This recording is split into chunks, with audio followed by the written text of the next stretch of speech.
then you have to stop a little bit to breathe. Yeah. Okay.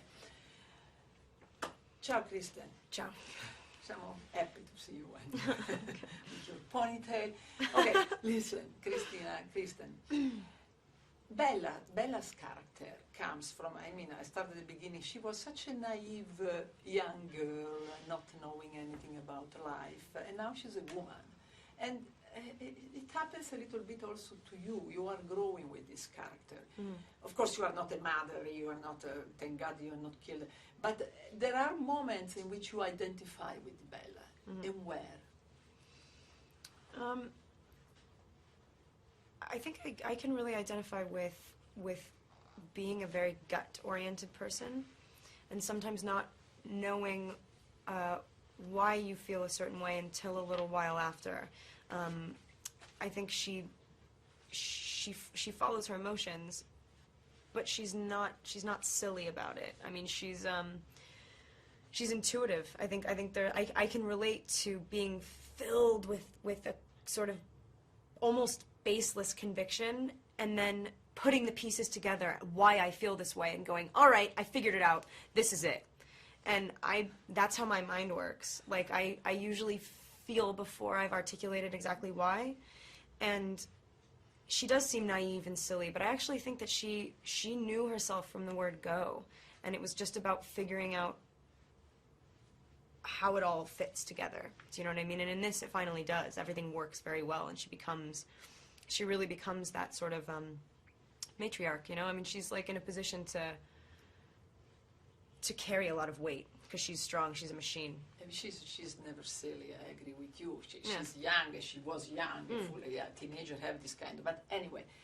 I have to tell you that when I saw you in certain scene, this time I got a little emotional. I don't know, you were quite intense. Brava, Kristen. Oh, thanks. And also in the wedding scene, I don't know, something happened, I think, to the audience. How did you imagine that scene? How did you go inside? It seems true. It seems true. Good. That's awesome. Yeah. I mean, really, that's good to hear. Was it a difficult thing for you? Was very emotional? The whole build-up to it was difficult. I think that I put in the work over the 4-year process, and it all paid off that day. Do you know what I mean? Because I've never been more clear-headed. I wasn't thinking a thing. I was so nervous and sort of like anticipating this moment for so long that once I got there, I knew that if I stayed in that headspace, that's all I would remember. And I wanted to really live it. And it felt good. It felt like something. It felt very surreal. It felt very sort of like transcendent. I mean, I know it sounds like really lame. It's true. It actually did. But I saw your eyes, I saw your face, and then when you open the eyes in the last scene, we see that now you are a vampire. God. How do you feel? How did you feel? Because you have to believe in what you are doing. I know that it's a fiction, but still you are a vampire in that moment. Yeah. How did you feel? Liberated? With a lot of pain? No. Oh my God. It was honestly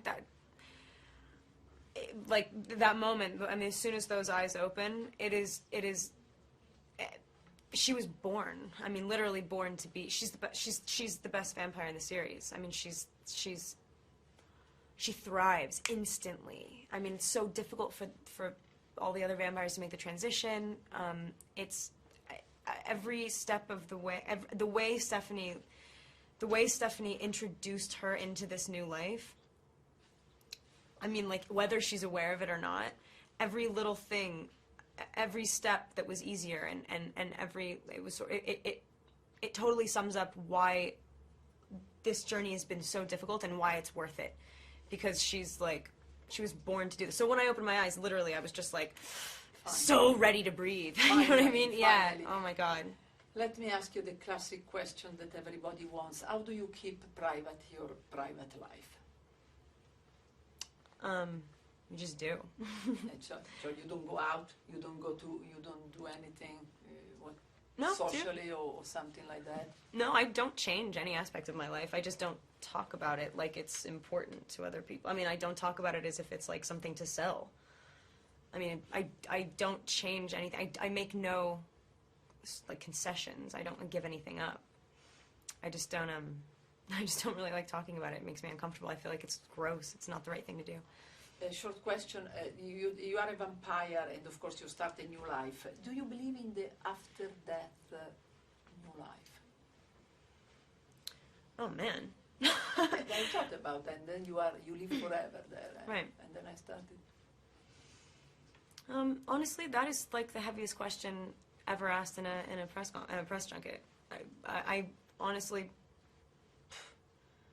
I don't really claim to know. Not even claim. I don't know anything. I mean, you know what I mean. That's sort of the knowing thing. This is a long conversation. that's such a long conversation. Yeah. 4 minutes. 4 minutes. Okay. Bye.